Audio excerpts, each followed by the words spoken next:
శాంతాకారం భుజగశయనం పద్మనాభం సురేశం విశ్వాకారం గగనసదృశం మేఘవర్ణం శుభాంగం లక్ష్మీకాంతం కమలనయనం యోగి హృద్యానగమ్యం వందే విష్ణుం భవభయహరం సర్వలోకైకనాథం.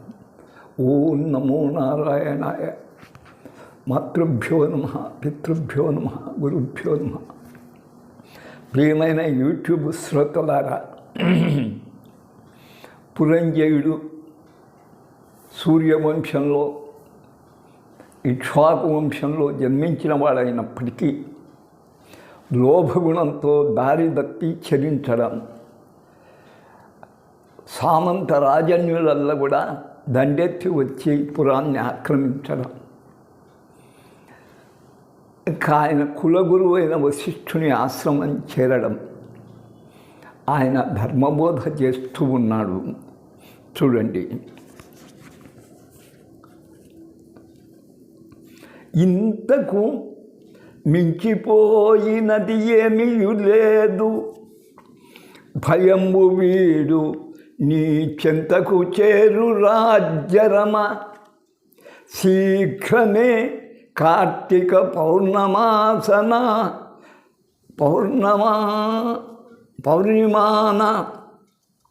ఆశాంతము భక్తిభావమున అర్చన సల్పుము. విష్ణుదేవుని కంత శుభం కల్గు. అర్చన సల్పము విష్ణుదేవున్ నీకంత శుభం బెగల్గు. హృది నార్తి దొరంగు పురంజయ ప్రభు అన్నాడు వశిష్ఠుడు. మించిపోయింది లేదయ్యా, యువనగర్వంతో మదోన్మత్తుడపై అలా చరించావు, ఫలితం అనుభవించావు, రాజ్యభ్రష్టు అయినావు. ఇంతతో మించిపోయింది ఏమీ లేదు, ఇక భయపడవద్దు, నా చెంత చేరినావు. ఇక అతి త్వరిత కాలంలోనే నీకు తిరిగి అయోధ్య పట్టాభిషేక మహోత్సవం జరుగుతుంది. నువ్వు కార్తీక పౌర్ణమాస్య రోజు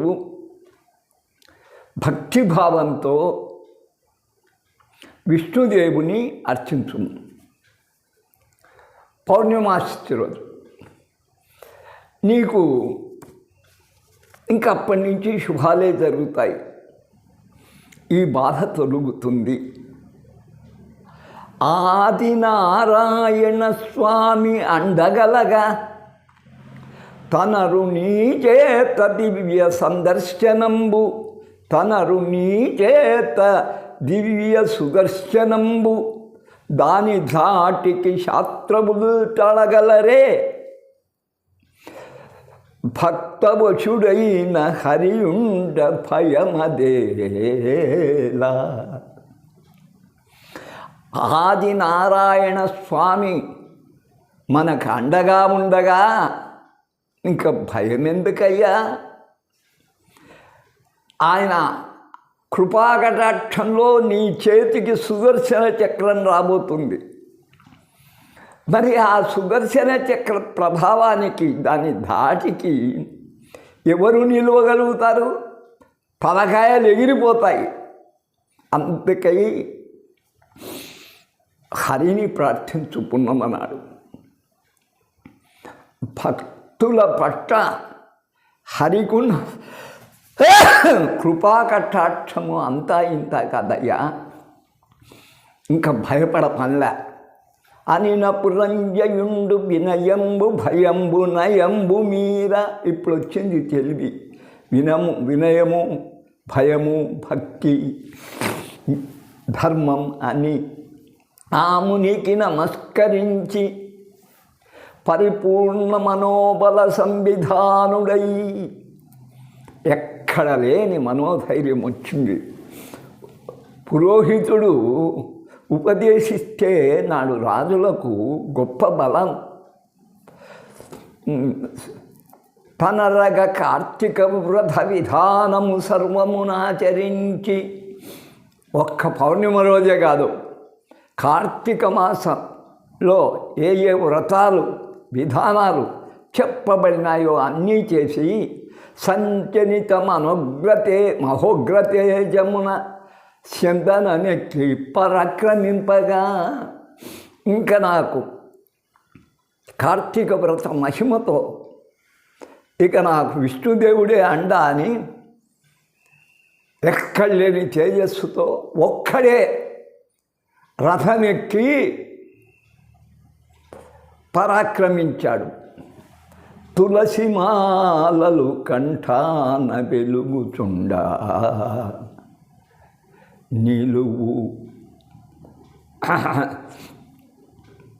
నిలుపు మనంబు నొసటిపై నిలచి వెలుగా, నిలువు నామంబు నొసటిపై నిలిచి వెలుగా, విప్రుడొక్కరుడు వచ్చి దీవనలనిచ్చి సమర శంఖంబు పురించి సాగమనియే. యుద్ధానికి బయలుదేరినాడు. ఒక తులసిమాలను నిండుగా కంఠంలో వ్రేలాడుతూ ఉండగా,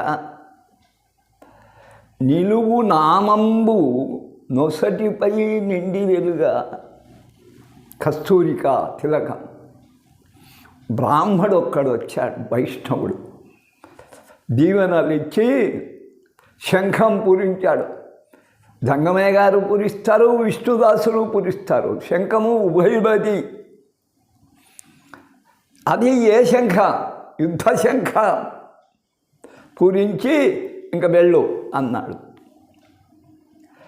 రగులుచుండిన పూర్వపరాభవ అగ్ని, ఓటమి పొందాడు కదా, ఆ అవమాన అగ్ని రగులుతూ ఉంది. భగ్గుమని మండి భుగభుగ ప్రజ్వలింప, ఎక్కడ లేని క్రోధభావం వచ్చింది. పరాభవము, అవమానం తీర్చుకోవాలని బ్రహ్మవాక్య ప్రభంజన వాక్కు మెరయ,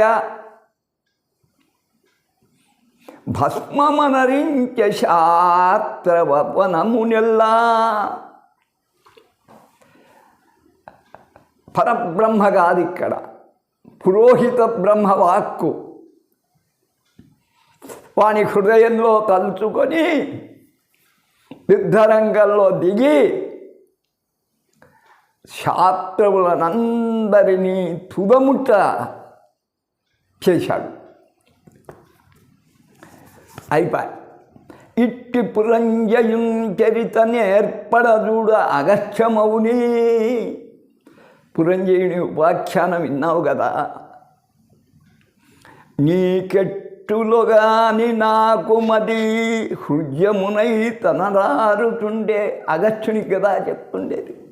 ఇక్కడ నీకేమో కానీ నాకు అనసూయ భర్త అత్రి చెప్తున్నాడు అగస్త్యునికి, నా హృదయంలో హరియే నిలుస్తున్నాడు. ఏ పట్టున గొల్చినన్ హరి అపార కృపారస భిక్షణంబు. ఏ సమయంలో మన సేవించినా ఆ మహావిష్ణువు యొక్క దయామయమైన చూపులు జోకొట్టును సేదదేర్చు కదా. వెంటనే ఆయన స్పృశిస్తాడు, బిడ్డల్లాగా జోకొట్టి నిద్రపుచ్చుతాడు, మన అలసట బాపుతాడు, మన ఆర్తి బాపుతాడు. కొంగున జుట్టిన స్వర్ణ పేటికై, కొంగున కట్టుకున్న బంగారు పెట్టలాగా ఆయన ఎప్పుడు మన చెంతనే ఉంటాడు, హరిదాసుల చెంతనే. భక్తుడవు ప్రహ్లాదు పాలింపస్తంభంబు చీల్చి పుట్టిన నరసింహమూర్తి. అత్రి పొగుడుతున్నాడు. భక్తుడవు ప్రహ్లాదు పాలింపస్తంభంబు చీల్చి పుట్టిన ఎట్టి, చీల్చి పుట్టిన నరసింహమూర్తి. డింభక సర్వస్థలంబుల అంబోరుహ నేత్రుడుండు నటంచు డంబంబున బల్కెదవు ఈ స్తంభంబున చూపగలవే చక్రిన్ చక్రిన్ అని గదతో చేశాడు. అంతటా ఉన్నాడని చెప్పాడు కదా. అందుకయి ప్రహ్లాదుని మాట తప్పకుండా ఆ స్తంభాన్నే చీల్చుకొని నరసింహమూర్తి పుట్టాడు. ఆ నరసింహస్వామి ధరణి చాపగా జుట్టి ధనుజు హిరణ్యాక్షు వృచ్చిన ఆది వరాహమూర్తి అని ముందరి అవతారం. భూమి వల్ల చాపగా జుట్టి సముద్రంలో నొంకించుతున్న వేసినటువంటి హిరణ్యాక్షుని భూమిని కూరల మీద మోస్తూ గిట్టలతోనే హిరణ్యాక్షుని చంపిన ఆది వరాహస్వామి మందరగిరిదాల్చి మధురామృతమును కూర్చిపెట్టిన ఎట్టి కుర్మమూర్తి.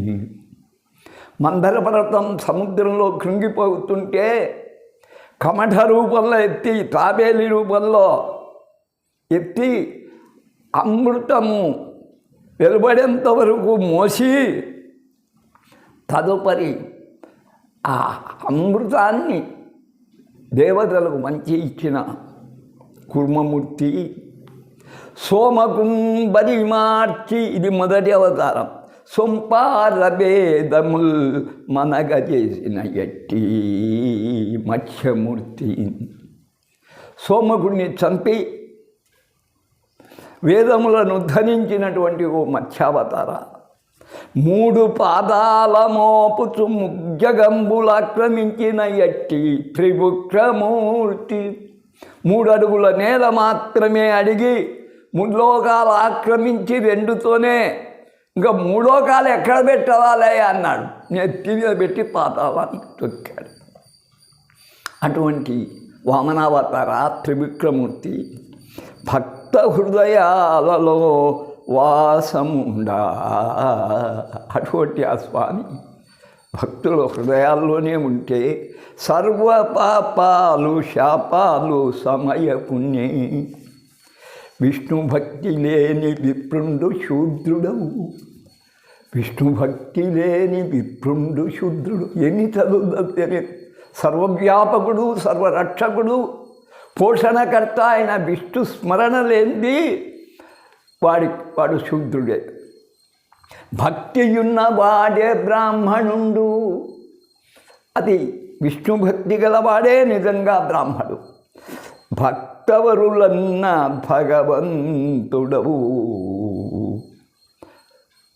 హరి కంటి రెప్పవోలే కాచుచుండు.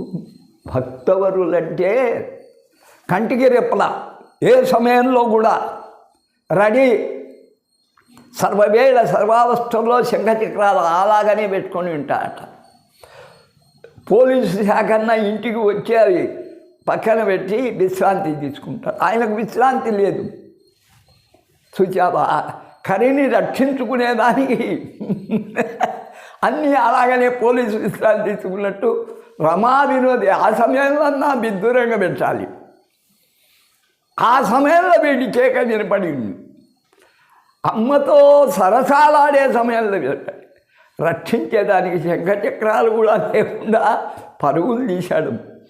అర్థత్రాణపరాయణుడు అయినటువంటి సిరిజింజప్పడు శంఖు చక్రయుగములు చేతో సంధింపుడు. ఏ పరివారంబును జీరడు అభ్రగపతిని వర్ణింపడు. ఆకన్నకంతర దమ్మిల్లము చక్కనొత్తడు. వివాద ప్రోద్ధిత శ్రీ కుచో పరిచలాంచలమైన వీడడు. గజ ప్రాణావనోత్సాహి. భక్తుల ప్రాణరక్షణ కొరకు సమయాలే లేవు. నేనన్నా అన్నం తింటున్నాను రా, రొంత నన్ను అన్నమన్న తిన్నీరా, టిఫిన్ తిన్నీరా అని మొత్తుకుంటుంటా. ఒరే లెట్రిని పోయినారా అక్కడ కూడా ఉంచారా అంటుంటా. ఆయన అట్లా సర్వవేళ సర్వావస్థల్లో భక్తులను రక్షించడానికి సంసిద్ధంగా ఉంటాడు. కంటికి రెప్పలా కాదు. వ్యాస వాల్మీకుయుగ శౌనకాది మునులు సచ్చిదానంద సౌమ్య సుజ్ఞాన నిధిని. ఓ పక్క వ్యాసుడు, 18 పురాణాలు రాసి 18 ఉపపురాణాలు రాసినవాడు, రామాయణం రాసిన వాల్మీకి, శుకమహర్షి, భాగవతం బోధించినవాడు, శౌనగాది మునులు సూతుడు చెప్పగా విన్నటువంటి వారు, వారందరి హృదయాల్లో జ్ఞాననిధి అయిన మహావిష్ణువే ఉన్నాడు. నిర్వికల్పు వాళ్ళంతా నిరంజను నిర్వికారు ధ్యానమునరింతృ హృదిని సంధానపరచి యోగి హృద్యానగమ్యం, హృద్యానగమ్యం, హృద్యానగమ్యం రెండూ చెప్పుకోవచ్చు అని నారాయణు దివ్యతత్వమును హృద్యలీల వర్ణించి సమ్ముని మాన్యుండగు అత్రిమౌని నుత వేద స్ఫూర్తి ప్రతిష్ఠించుతున్ వినుతుల్ చేయక అగచ్చమౌని వ్యస ఆవిర్భూతమదంబుతో ప్రణతుల్యేసి జనార్దనాకృతిగా సంభావించి పుజించుతున్. ఈ విధంగా శ్రీమన్నారాయణుని తత్వాన్ని గురించి తెలియజేస్తే మునిమాన్యుడైనటువంటి అత్రి మహర్షిని,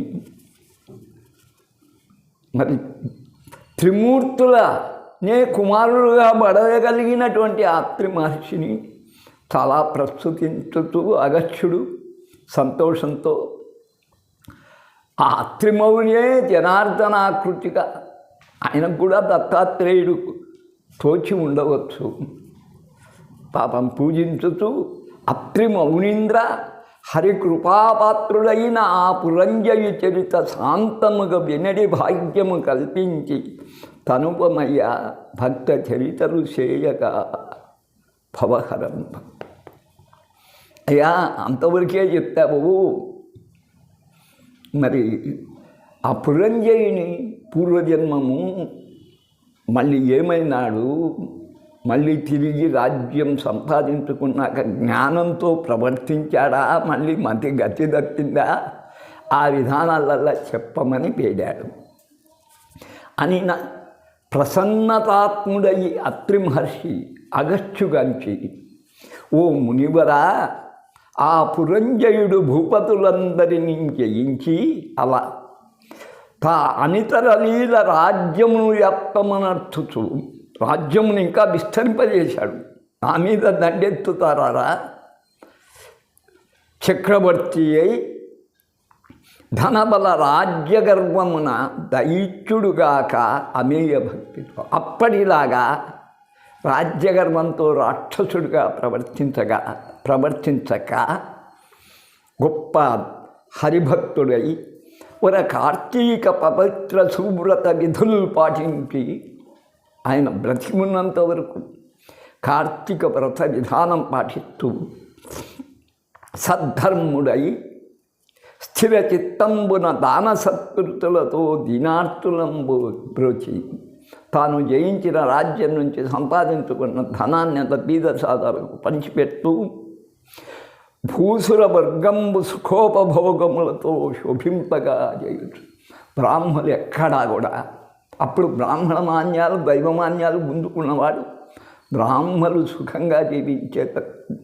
తన అనంతరం కూడా మళ్ళీ భూదానాలు గోదానాలు అన్నీ చేసి మాన్యాలు ఇచ్చి ధరణి సర్వజనానుమోదమున ఆదర్శాన పాలింపగా తెలివి తెచ్చుకొని కార్తీక వ్రతం చేస్తూ ఆదర్శానం పాలిస్తున్నాడు.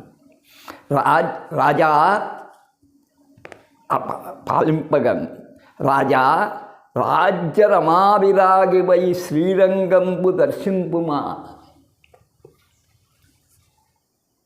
ఎవరు చెప్తున్నాడు? కింద రాగలదు. అయ్యా, ఈ రాజ్యము పాలించుకుంటూ ఇంకా ఎంతకాలం ఉంటావు? విరాగంతో శ్రీరంగానికి పోయి ఆయన్ను భజించు.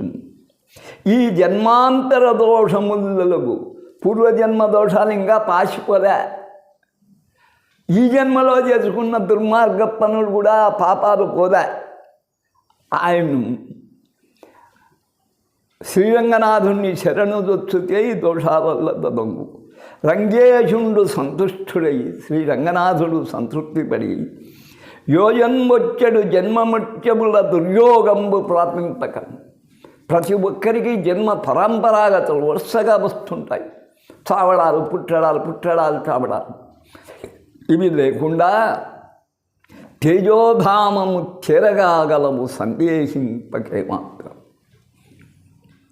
తేజ పరిపూర్ణమైనటువంటి ఆ స్థలం వైకుంఠాన్ని చేరగలుగుతావని అనేది అశరీరవాణి వాక్యాల అది ఆకాశవాణి వినిపించింది. వినుచు అద్భుతాద్భుత స్వాంతుడయి అవని విభుడు ఆశ్చర్యపడి రాజ్యభారంబు మంత్రి పరంబు చేసి ప్రధాన అమాత్యునికి ఇచ్చాడు. ఇంకా చాలు, సువిశాల రాజ్యం చేయించాడు. శత్రువులు లేరు, భయం లేదు. మంత్రికి అప్పచెప్పి తనర సతితోడ శ్రీరంగానికి వెళ్ళాడు. శ్రీరంగేశుని కార్తీక వ్రత విధిని సేవించి పూజించి కావేరీ సంగమ తీర్థ మధ్యమున ఆవేశాన వేణోళ్లతో శ్రీరాధామాధవ సంవిధాన కృతి వైచిత్ర్యంబు శ్లాఘించుతున్ వేరుంధ్యసయులేక మానసము నిల్పెన్ భక్తి రంగేషు వై. చక్కని పద్యం. కార్తీక మాసం వస్తూనే వ్రత విధానమంతా ఆకలింపు చేసుకొని రంగనాథుణ్ణి శపిస్తూ దినము కావేరీ నదిలో స్నానం చేస్తూ ఉద్వేగంతో నిరంతరము వేయి నోళ్లతో రాధామాధవ నీళ్ళు, రాధామాధవ నిజంగా అది గోపికలతో విహరించినటువంటి 16,000 మునులు అలా ఆయన్ను సేవించారు. దాంట్లో మరీ ముఖ్యంగా రాధ. ఆ రాధామాధవ శృంగార ఖేళి విలాసాలు, బృందావనం, ఆ వైచిత్రిని పొగుడుతూ వేరుంధ్యాసయు లేక, ఇంకా వేరే ధ్యాస లేక మానసము నిల్పెన్ భక్తి రంగేశుపై. ఎప్పుడు రంగనాథుడు, రంగేశ. దేశకాల పాత్రభూచితి తెలుసుకొనుతూ దేశంలో ఉన్న పుణ్యక్షేత్రాలేవి, పుణ్య నదులేవి, ఏ మాసంలో, కార్తీకంలో ఇది చేయవచ్చు, వైశాఖంలో అది చేయవచ్చు, మాఘమాసంలో అది చేయవచ్చు. అదెల్లా కూడా ఎవరికి ఎలాంటి దానాలు చేయాలి. దానాలు అందరి యోగ్యులే, కానీ వాళ్ళ పాత్రలు అనేది దానం చేయాలి. బ్రాహ్మణికి పుస్తక దానం చేస్తే చాలా మంచిది. యజ్ఞోపవిత దానం కూడా మేలే. భూదానం చేస్తే ఇంకా శిష్యులు పోషిస్తూ వాడు. తెలుసుకొనుచు బీదలకు, ఏమీ రాని వాళ్లకు, అన్నమో రామచంద్ర అనే వాళ్ళకి ఇంత అన్నం పెట్టిస్తూ ధర్మ కర్మల ఎందరి మర్మం ఎరిగి దానము ధర్మము దాని గొప్పతనం తెలుసుకొని రంగపాదాభ్య భృంగమై రంగేశుని యొక్క పాదపద్మములో వ్రాలిన తుమ్మెద ఎప్పుడు ఆయన స్మరణే ధ్యాసే సంగమించి తను మనంబును తల్లీల తనివి చెందే. ఆ రంగేశుని పైననే ఆ పాదపద్మ అమృతాన్ని, నామామృతాన్ని కురలుతూ అలా పరవశించిపోయినాడట. తృప్తి కలిగింది. తరలి కార్తీకమై అయోధ్య చేరే ఉనితాజనమిచ్చడి స్వాగతాంజలు. ఇప్పుడు అక్కడ పురస్త్రీలు, అప్పుడు భయపడేవారు, ఇప్పుడు మారిపోయినాడు, విరాగి అయినాడు, భక్తుడైనాడు. వాళ్ళు పూల వర్షం కురిపించారు.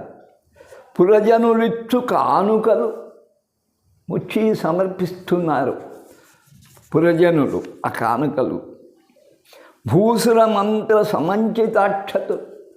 వేద పండితులు వచ్చి వేదం చదువుతూ ఒక్కోడు శాంతి పఠనం చేస్తూ అక్షింతలు వేస్తున్నారు. స్ఫురపర మంది మాగధులని స్తోత్ర పారాయణం చేసేవారు.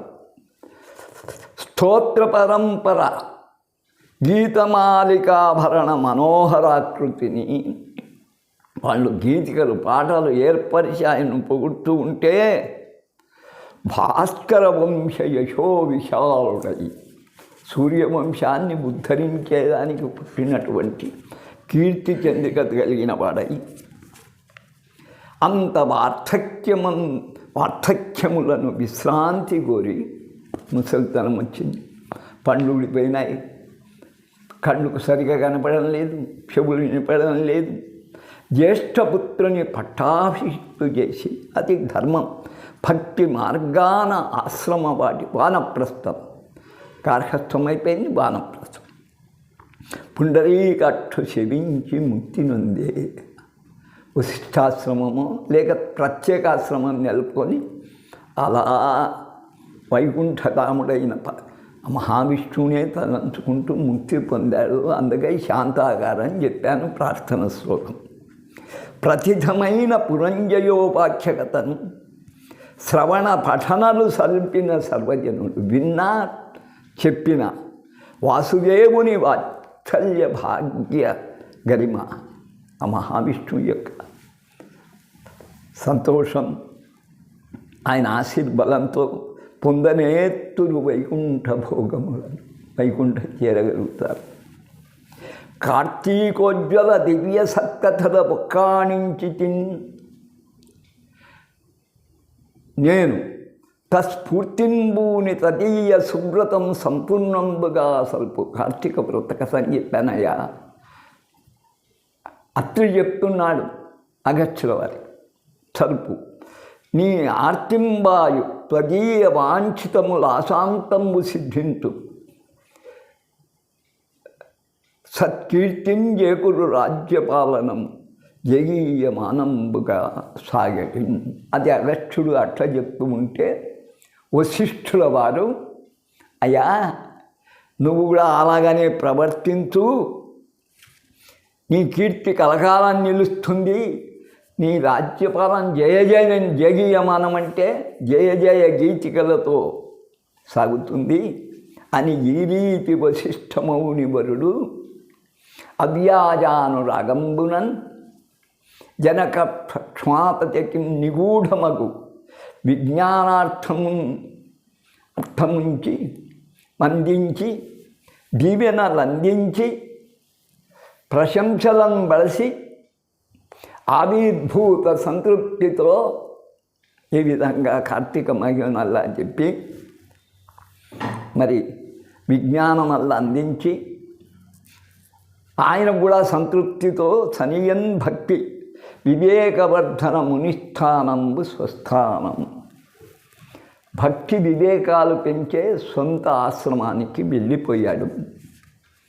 ఘనతరంబైన కార్తీక కథల వినిన పాపసోత్తము లెల్ల ముదంబు నొంది కలియుగముల కలుష సంకలిత జగతిందేత్ప ననువగు మార్గంబు తెలుపుమనిన. అంతట సూత సంయమి అక్కడ కలియుగంలో ఈ పాపాలు తొలగించే మార్గం చెప్పమంటే సూత సంయమి. శౌనకాది మహర్షులకు అక్కడికి ఇంక అయిపోయింది. వశిష్ఠుడు జనకుడు అక్కడికి పోదాం. మహర్షుల లోక పరోపకార సుస్వాంత తరంగ భావ మధురామృత ధారల నోడలాడి ధీశాంత వచో విలాసమున స్వాదు పదాంచిత ధర్మ మార్గము ఆద్యంతము సంగ్రహించి దరహాసమనర్చి వచించని విధి. ఇంకేముంది? పరోపకార బుద్ధితో మధురాతి మధురమైన వాక్కులతో మెత్తని పదాలతో హిత మిత వాక్యాలతో ఇంకా సంగ్రహించి కార్తీకం ఇంకా ఏమన్నా మిగిలింటే అది సంగ్రహించి నవ్వుతూ చెప్తూ ఉన్నాడా ఆయన. ఇంత వినియను సందేహం ఎందుకు ఏలగలిగి? ఏమయ్యా శౌనకాది మహర్షుడు, ఇంత చెప్పాను ఇంకా మీకు సందేహం కలిగిందా? వ్యక్తపరతును పునరుక్త మనక వినుడు. మళ్ళీ చెప్పిందే చెప్తున్నాడు అనుకోకుండా వివరిస్తాను వినుడు. కార్తీకంబున దైవక కార్యం ఒకటి సమయజేయదే కల్మష సముదయంబు. ఘంటాబద్ధంగా చెప్తున్నాను. కార్తీకంలో ఏ దైవకార్యం చేసినా కలి కల్మషాలను సంపూర్తిగా రూపుమాపుతుంది అని ఇక్కడికి చెప్పి ఇంకా అంబరీషోపాఖ్యానం మొదలవుతుంది. అది 6 అధ్యాయాలు ఉంది. మా వాడేమో ఇంతకుముందు అది ప్రసారం చేశాం, అయినా బ్రీఫ్గా చెప్పమంటాడు. మరి చూసుకుందాం. ఈరోజు 23వది అయిపోయింది, అంటే అష్టమి వరకు అయిపోయింది. నవమి నుంచి మనము అంబరీషోపాఖ్యానం చెప్పవలసింది. తీరుబాటు చూసుకొని చెప్తాను, అంతవరకు ఓపిక పట్టండి. పురంజయోపాఖ్యానం చూచారు. కొన్ని ఉపాఖ్యానాలు బాగా గుర్తుపెట్టుకోండి. అజామీడోపాఖ్యానం నారాయణ స్మరణ. అందుకే కార్తీక మాసానికి అధినాథుడు ఎవడంటే జనార్దనుడే. శివునికి హరహర మహాదేవ్ అని ఎన్ని సోమవార అభిషేకాలు చేసినా, కేదారేశ్వర వ్రతాలు చేసినా మాసదేవుడు ఆయనే. మనకు ప్రఖ్యాతమైన కథలు అజామీడోపాఖ్యానం, నామస్మరణ. పురంజయోపాఖ్యానం రెండవది. చూడండి, వశిష్ఠుడు బోధించినటువంటి పురంజయోపాఖ్యానం. మూడవది అంబరీషోపాఖ్యానం. పెద్ద ఉపాఖ్యానాలు ఇందు 3 చెప్పబడ్డాయి. చిన్న చిన్నవి కథలు. సోమవార వ్రతం తప్ప, శివుణ్ణి పౌర్ణిమ రోజు తప్ప ఇంకా శివుణ్ణి గురించి శివకథలు ఏమీ చెప్పబడలే. మాసదేవుడు శ్రీ మహావిష్ణువే కనుక అందుకై గుర్తుపెట్టుకొని మళ్ళీ అజామీడోపాఖ్యానం నారాయణ అంటే పురంజయోపాఖ్యానం. జ్ఞానం కలిగి వశిష్ఠుని ద్వారా తెలుసుకొని మహావిష్ణువును కార్తీక మాసంలో నిండు భక్తితో ఆ మాసమల్లా అర్చించాడు. తత్ఫలితం పునః రాజ్యప్రాప్తి, రంగేశ దర్శనం, మోక్షం అంతా ఉంది. మూడవ ఉపాఖ్యానం అంబరీషోపాఖ్యానం. భక్తుణ్ణి పరీక్షించడానికి ఎవడూ పూనుకోకూడదు. పరీక్షింపనెంచి తాను భంగపడినాడు. దుర్వాసునికి ఎక్కడ భంగపాటు లేదు. వాగ్బాణం ఉంది. శాపానుగ్రహ సమర్థుడు. అడగడుగునా నాలాగనే ఉద్రేకపడుతుంటాడు, అయితే నెగ్గించుకుంటుంటాడు. నేను కూడా అంతే. ఆ దుర్వాసుడు ఆ మహాగర్వి కావడం చేత ఆయన గర్వాపహరణం చేసిన వాడు మహావిష్ణువు ఒక్కడే. అది గుర్తుపెట్టుకోండి. అది ఏకాదశి ద్వాదశి మహత్యం. ఏకాదశి పర్వ మహత్యం. ఇది బహుళ ఏకాదశి అనుకుందాం. మనకు నిజంగా అష్టమి రోజు వరకు అయిపోయింది. నవమి, దశమి, ఏకాదశి ముందుగానే హుషారుపడరా అని చెప్పింది ఏకాదశి పర్వకథతో. మరి 30వది కార్తీక వ్రత ఫలశ్రుతి చెప్పి ముగిస్తాం. ఓం తత్సత్. సర్వే జన సుఖినో. పెద్దది.